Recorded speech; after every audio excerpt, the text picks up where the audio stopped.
Okay, we are on. We are live on FB.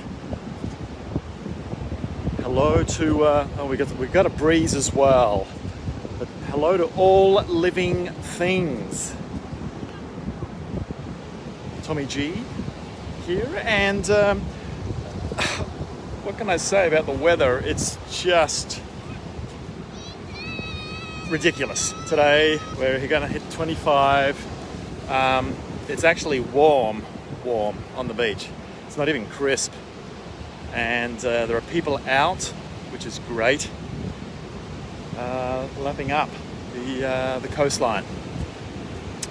Probably a few digital nomads there as well, like myself, digitally coming to you right now. So we're going to be talking about beliefs this afternoon. It's lunchtime.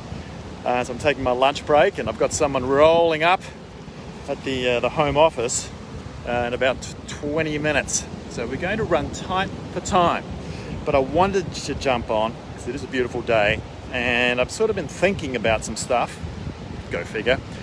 And one being beliefs and some things that have come to me. I was on a call this morning, and the lovely Nat Cook, 4 times Olympiad gold medalist, was presenting, and it was at a online virtual sort of meeting and breakfast meeting, and wonderful energy, that lady, and she bucks the trend, and anybody that's going to be successful is going to have to buck the trend.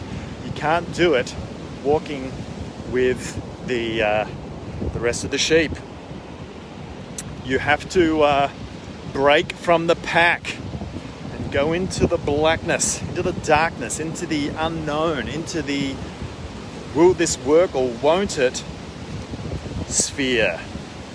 And you've got to trust the quantum. So that very change, that very decision competes with your beliefs, what you believe, what's sitting in your head.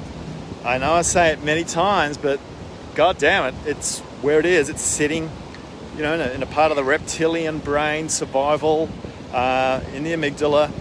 It's in the database, if you will, if you're an IT dude or dudette. And what's happening is you're holding on to something that it goes back and it checks, right, the brain, to make sure that it keeps you safe. It's trying to keep you alive. The thing is, we are perceiving so many threats coming to us these days, especially one called CV-19. If you have beliefs around those sorts of diseases and that they're going to harm you, then the stress created by that isn't going to work for you. So the thing is, these are beliefs, and they feel real. They feel scary. I get it. The thing is, making that difference, taking that step to where there's fear because you don't know, that's where you've got to go if you want to be successful in whatever you want in life, full stop.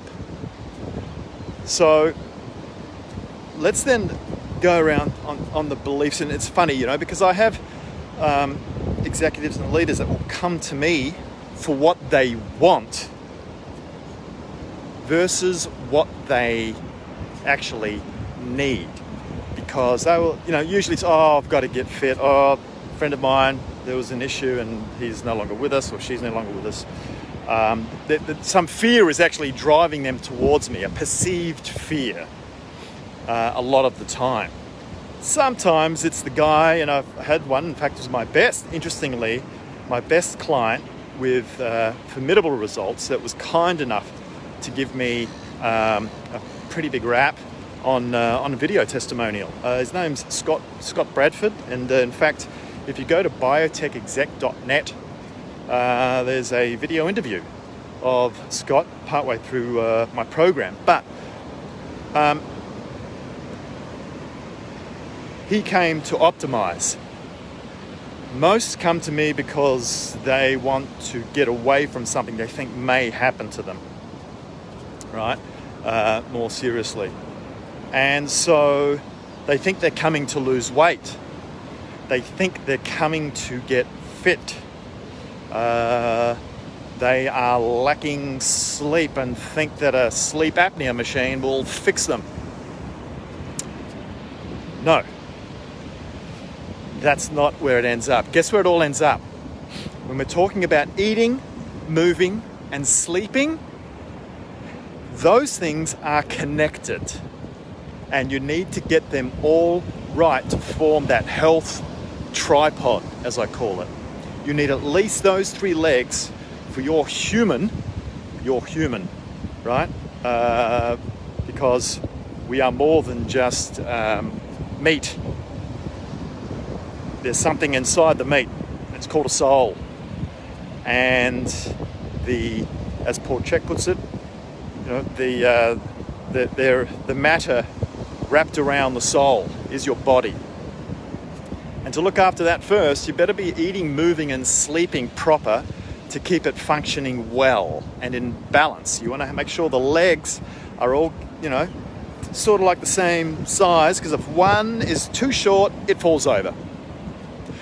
And so there's a way to do this, and it's not difficult. The great thing is, having come from a tech background, there's this stuff that I know that works and is scientifically proven because it's where I play, right? And so epigenetics is one of the key things we work with in being able to switch on and switch off the right genes in your body. Because not all of them working together. If they're not working together and playing together well, it ain't cool if it's for a long period. If it feels like it's in a state of fear, your body all the time, it's going to be switching on certain things in your DNA for survival. And eventually that's going to burn out in some form of either chronic disease or some symptom that could be fatal. Don't want to be over dramatic, but it could be a heart attack. It could be cancer, right? And so what you've got to do is get those things balanced. Now, what are they connected to? So here's where we go from what people think.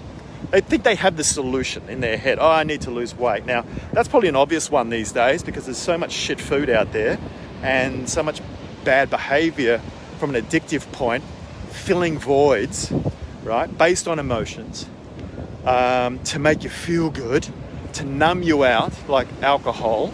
I did that for a number of years. It was fun. I had fun, but, I also sort of taken my system for granted to then understand what was really going on when I had my health wake-up call, right, at the age of 49. So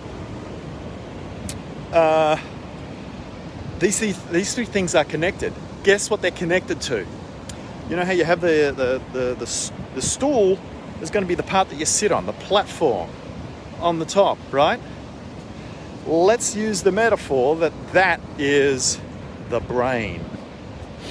And the brain is connecting it's connected to all these bits and pieces. It actually connects through what they call the autonomic nervous system to keep things functioning, where the front part of your brain, that conscious wake up, and here I am talking to you right now part, and the part that forms the sort of the hologram that you're looking at the moment, the prefrontal cortex, that all, that's the 4% piece, right? Because the smart piece is sitting in, not the smart piece, but a big chunk is sitting in the back. There's a lot of information sitting in the back end.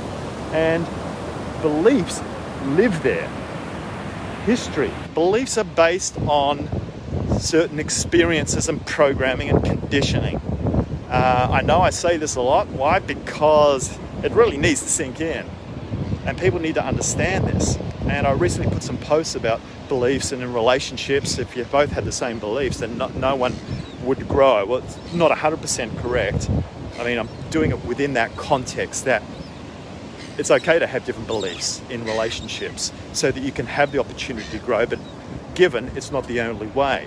The thing is, these things are all connected. The eating, the moving and sleeping that you've got to get right, it's connected to the brain part. And then there's other stuff beyond that, which we'll talk about in probably the next episode.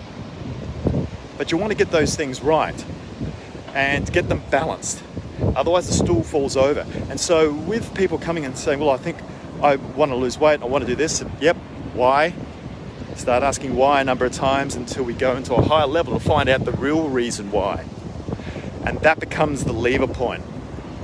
And when you have people tied to the dock per se, that their habits that they need to change and they're not changing them, we then have to drill into that and see, okay, what's sitting back there that's some form of belief that is stopping them moving forward, right? Or is there some fear in doing so? Is there some belief about themselves that they may not believe that they actually deserve to be better, right? So that's what I wanted to sort of keep this off with. We're going to continue with this in the next episode as well. But I'm going to be running late. I just saw a message come up saying that she's running 5 minutes late, which is good. Because I've now got to run back. I think I've got to do a Tabata hit to get back in time.